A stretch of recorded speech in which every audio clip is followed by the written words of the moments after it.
नमस्कार। अभियान 40 IAS के रूबरू कार्यक्रम में आपका स्वागत है। जैसा कि मैं पहले भी चर्चा करता रहा हूँ कि इस कार्यक्रम में हम उन छात्र छात्राओं के साथ बात करते हैं जो 64वीं ड्यूटी के लिए सफल हुए हैं। इस बार अभियान 40 IAS से 56 स्टूडेंट्स सफल हुए हैं। इन छात्रों में से कुछ छात्र ने हमारे यहाँ पीटी, मेंस, इंटरव्यू तीनों पढ़ा। कुछ छात्र मेंस और इंटरव्यू पढ़ा और कुछ छात्रों ने सिर्फ इंटरव्यू की तैयारी हमारे यहाँ की। और इस तरह से कुल मिलाकर के 56 स्टूडेंट्स हमारे यहाँ सफल हो गए। 2 दिन पहले तक यह आंकड़ा 53 था, लेकिन 3 बच्चों ने बाद में किया कि सर मेरा भी हुआ है। तो इस तरह से 56 स्टूडेंट्स हमारे यहाँ से इस बार सफल हुए। इसी कड़ी में आज हम बात कर रहे हैं चेतन पांडे से। चेतन, स्वागत है आपका इस कार्यक्रम में। चेतन हमारे यहाँ की छात्रा रही हैं और इन्होंने अपने कठिन परिश्रम से इस कठिन प्रतिस्पर्धा में सफल रही हैं। आज एक सफल छात्रा है चेतन। चेतन से हम कई सारी बातों पर हम चर्चा करेंगे कि चेतन ने कैसे तैयारी की थी, कब से तैयारी करना शुरू किया था। हर इसी पर हम आपसे रूबरू करवाएंगे। चेतन, सबसे पहले आप ये बताइए कि आपने कब सोचा कि मुझे सिविल सर्विसेज की तैयारी करनी है?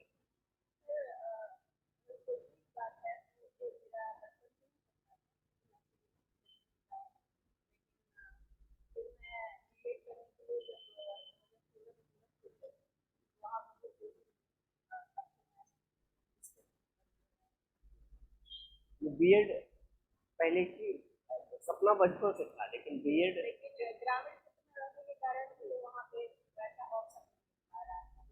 जब मुझे ऑफर मिला तो कैसा महसूस कर रही है? सफलता आपका जो बचपन से सपना था वो आज सपना पूरा हो गया है, तो कैसा फील हो रहा है? अच्छा, अब परिवार वालों या फिर जो आपके जो गांव के लोग हैं या फिर उनका क्या प्रतिक्रिया आ रहा है? आपके सफल होने के बाद एक उन लोगों के अंदर मोटिवेशन आया कि हमें भी करनी चाहिए, हमें भी चाहिए, सब आप महसूस कर रहे हैं? जैसा देखा जाए तो शुरू से मैं गाँव में रहती हूँ, तो जितने भी गाँव के बच्चे हैं या गाँव के अभिभावक हैं, सब मोटिवेट हो रहे हैं। सब बच्चे सोच रहे हैं कि हाँ सबको यहाँ से होने से चाहिए और कुछ कर मैं भी अवश्य कर सकता हूँ। और अभिभावक को भी ये संदेश जा रहा है कि अपने बच्चे को पढ़ाने से बच्चे को थोड़ा धैर्य के साथ ग्रेजुएशन करा दें या उसके बाद थोड़ा धैर्य रखें और थोड़ा और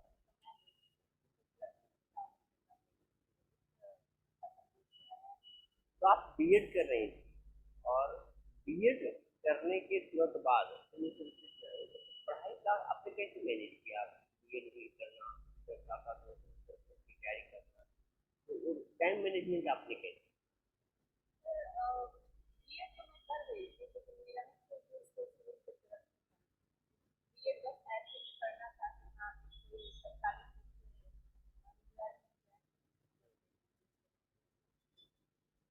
टाइम मैनेजमेंट तो काफी परेशान नहीं होगा, बीएड के लिए भी आपको पढ़ाई करनी पड़ेगी। कुछ आपने कुछ टाइम को डिसाइड कर लिया था कि इतना देर हम बीएड के लिए पढ़ेंगे, इतना देर हम के लिए पढ़ेंगे, ऐसा या फिर चलता रहा? बीएड में देखिए अगर सिविल के लिए कोई सपोर्टिव छात्र तैयारी कर रहा है तो उसमें ना नॉलेज हो जाती है, तो पेपर आसानी से ये तो उससे ज़्यादा इसमें करंट अफेयर्स की तैयारी आपने कैसे? करंट अफेयर्स के लिए मैंने पहले ज़्यादा पेपर और फिर पीटी का तो नाम पढ़ते हुए और बाकी जो ट्रेडिशनल पेपर है वो तो साथ साथ में बीएड मिला हुआ करे। तो कितना समय आप करंट अफेयर्स के लिए आप देखिए कि मैगजीन और अखबार पर करंट अफेयर्स के लिए और मैं ज़्यादा तो 2 घंटा 2 घंटा मूवी की करंट अफेयर्स के लिए। अच्छा, लिखने का अभ्यास आपने कब शुरू किया? आप पीटी पहले आपने तैयारी की या फिर पीटी और मेंस साथ साथ तैयारी आपका? पीटी के दौरान क्लास में जो पढ़ाया जाता था मैं लिखने का भी मैंने किया। अच्छा, अगर कहा जाए कि किसी को एकदम फ्रेश बच्चा आया है ग्रेजुएशन करके और वो तैयारी करना चाहता है, तो कितना समय लगेगा यूपीएससी या यूपीएससी की तैयारी करने में? मतलब कि क्या समय लग सकता है अगर एक एवरेज बच्चा हो तो कितने दिनों में उसकी तैयारी हो सकती है? एक साल। कितना घंटा पर डे पढ़ा जाए? सात आठ। यानी कि चेतन के हिसाब से अगर आप यूपीएससी की तैयारी करना चाहते हैं, आपने ग्रेजुएशन शुरू कर रखा है, तो 7 से 8 घंटा प्रत्येक दिन पढ़ें और एक साल पूरे मनोयोग के साथ तैयारी की जाए, तो आप भी उसी तरह सफल हो सकते हैं जैसे आज चेतन सफल होकर हमारे साथ में। चेतन, इंटरव्यू के लिए भी आपने कुछ तैयारी की, उसके लिए क्या क्या रणनीति आपने बना कर रखी?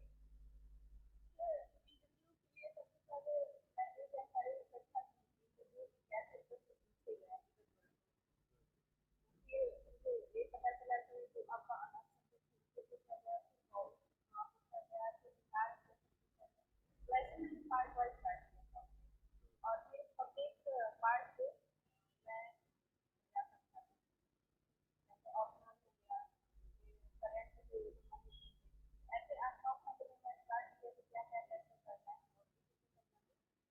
और प्रत्येक घंटा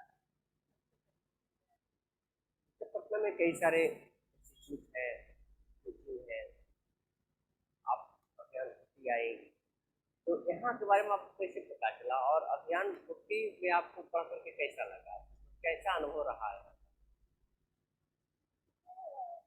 अध्ययन कोटि की बात की जाए तो मैं एक अच्छा प्लेटफॉर्म मानती हूँ क्योंकि एक तो ये निःशुल्क है और दूसरा यहाँ पे जो भी पैनल बैठता है उसमें विशेषज्ञ होते हैं और यहाँ पे मुझे लगता है कैसे अपने आप को मोटिवेट करना है कैसे इंटरटेनमेंट है क्या पढ़ना है प्रत्येक खंड पे अच्छे तरीके से सिखाया दिया जाता है और बहुत अच्छा रहा कि मैंने बहुत बहुत धन्यवाद आपका कि आप अभियान छुट्टी के बारे में ऐसा समझती हैं। अच्छा, चेतन, अ, जो आंसर राइटिंग होते हैं तो उसमें अमूमन बच्चे कंफ्यूज रहते हैं कि हमें किस तरीके से लिखना है। कई सारे लोग कहते हैं कि हमें डायग्राम बना कर लिखनी चाहिए, कई कहते हैं कि नहीं हमें पॉइंट वाइज लिखनी चाहिए। तो आपका क्या अनुभव है? मतलब आंसर राइटिंग के लिए सबसे बेस्ट वे क्या हो सकता है जिससे कि बढ़िया मार्क्स? जहाँ तक इस रणनीति को मैंने अपनाया वो प्रश्न होते हैं सबसे पहले तो मैं उसे पढ़ती हूँ कि उसको डिवाइड किया है और उसे कितने खंडों में पूछा गया है और क्या क्या पूछा गया है इसके क्या और फिर वीक के दौरान पॉइंट वाइज पैराग्राफ सभी करना पड़ता है एक तरफ से एक कंटेंट होता है और फिर दूसरा प्रेजेंटेशन होता है मुझे लगता है ये अगर संभव है पॉइंट वाइज डायग्राम मतलब जितना बेटर तरीके से आप अपनी बातों को एक्सप्रेस कर सकते हैं, डायग्राम बना करके समझाइए या फिर पॉइंट वाइज दीजिए, है ना, तो उतना ज़्यादा। आंसर तो एक ही तरीके से मिलता है कभी कभी प्रकार की चीज़ डायग्राम यहाँ से संभव है पॉइंट अच्छा, ऑप्शन क्या था आपका? मेरा अपना कम ये लेकर के। और ग्रेजुएशन का विषय क्या रहा? जूलॉजी ऑनर्स और एलएचएस, ये चेंज करने का उद्देश्य क्या था, या क्यों आपने जूलॉजी आप बीएड की फिर आपको नई जर्नी मिल रही। तो यह ऑप्शनल चुनते समय आपके दिमाग में क्या था? कैसे आप, ये तो बिल्कुल आपके लिए स्ट्रेस देते होगा, नया होता होगा।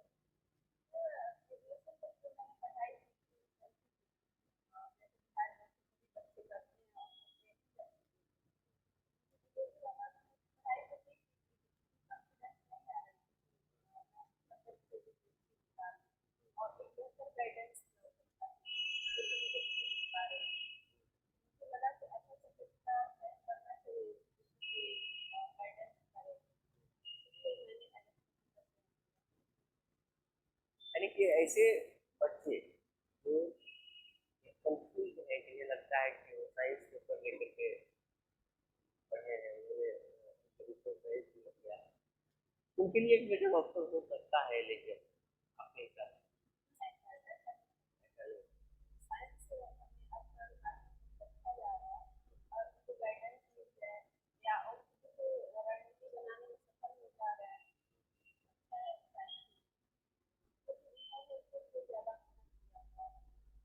मतलब चेतन के हिसाब से आपका प्रयास होना चाहिए, ये आपकी कोशिश होनी चाहिए कि इस विषय से आपने ऑनर्स किया है, उसी विषय को आप ऑप्शनल भी रखें, लेकिन अगर उसमें आप बहुत ज़्यादा आपको सुविधाजनक नहीं लगता हो, आप बहुत ज़्यादा आप उसमें रिलैक्स नहीं कर रहे हैं, तब फिर आप चेंज कर सकते हैं। यानी ये भी आपके पास एक ऑप्शन है कि अगर आप बहुत कंफर्ट फील नहीं करते हैं जिस विषय से आपने ऑनर्स किया है, तब उसे आप चेंज कर सकते हैं ऑप्शन में, और अन्य विषय से आप लेकर के मेंस लिख सकते हैं। अच्छा, लास्ट में आप हमारे विद्यार्थियों को क्या संदेश देना चाहेंगे कि क्या करें सफल होने के लिए, उनके अंदर किस प्रकार का जुनून चाहिए सफलता के लिए?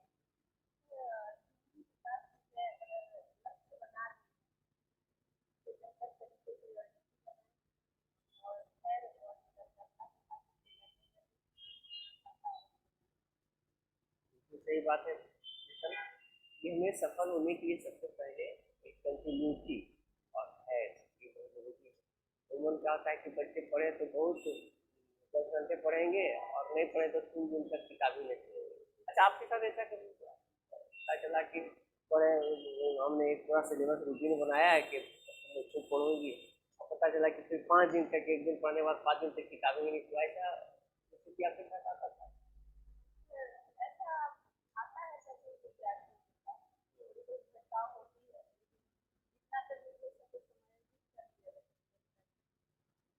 मतलब कंटिन्यूटी पर आपका पूरा फोकस था कि पर डे हम कुछ ना कुछ पढ़ें, और खास करके न्यूज पेपर, और ये कंटिन्यू आपका चलता है। स्टैटिक्स का आपने कैसे तैयारी की? स्टैटिक्स तो आप आपका फिजिकल जियोलॉजी था, और फिर आप पहले जल्दी दे रखे थे ऑप्शन में, स्टैटिक्स का जरूर रह गया था, कैसे नहीं होगा?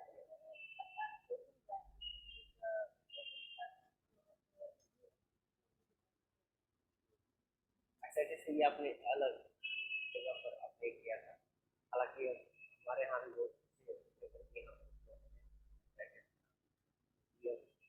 बच्चों को कहीं बाहर जाने की ऐसे नहीं। तो बहुत बहुत धन्यवाद आपका चेतन। इस प्रकार से हम आज बात कर रहे थे चेतन से, चेतन विषय की बताया आपको कि अगर आप कंटिन्यूटी आप रखते हैं, प्रत्येक दिन एक नियत समय पर आप एक पढ़ाई अपनी जारी रखते हैं और धैर्य रखते हैं, तो आप सफल हो सकते हैं। बस आपको पढ़ना है, आपके अंदर एक जुनून अपने अंदर एक पैदा करना है, और यह सपना देखना है कि नहीं मुझे कुछ करना है। कहा जाता है ड्रीम्स बिगिन पॉसिबिलिटी, सपनों की संभावना की शुरुआत है। जब हम सपना ही नहीं देखेंगे तो सफल कहाँ? आज चेतन ने सपना देखा था गाँव में रहकर भी, चेतन ने सपना देखा कि मुझे सिविल सर्विस की तैयारी करनी है, मुझे अधिकारी बनना है, और आज चेतन एक अधिकारी बनी हुई है। तो इसी के साथ हम आज का रूबरू कार्यक्रम समाप्त करते हैं। आगे हम इसे कंटिन्यू रखेंगे। अगर आपको मेरा कार्यक्रम पसंद आया हो तो आप इसे लाइक और शेयर जरूर करें, ताकि जिससे इसका हमारे चैनल को सब्सक्राइब करना ना भूलें, क्योंकि हम आपको बहुत अच्छी अच्छी बातें बताते हैं तैयारी के लिए। मोटिवेशनल क्लास में हमारे यहाँ होते हैं, हमारे यहाँ कई सारे IAS IPS प्रोफेसर और अन्य सारे लोग जुड़े हुए हैं, उनसे भी हम आपको बात करवाते हैं और उनका अनुभव आप साथ में क्लास के बहुत अच्छे से टॉपिक पर भी जो डिस्कशन होता है वो भी हम अपने से मानता है। इसी के साथ आज का कार्यक्रम आप करते हैं। धन्यवाद।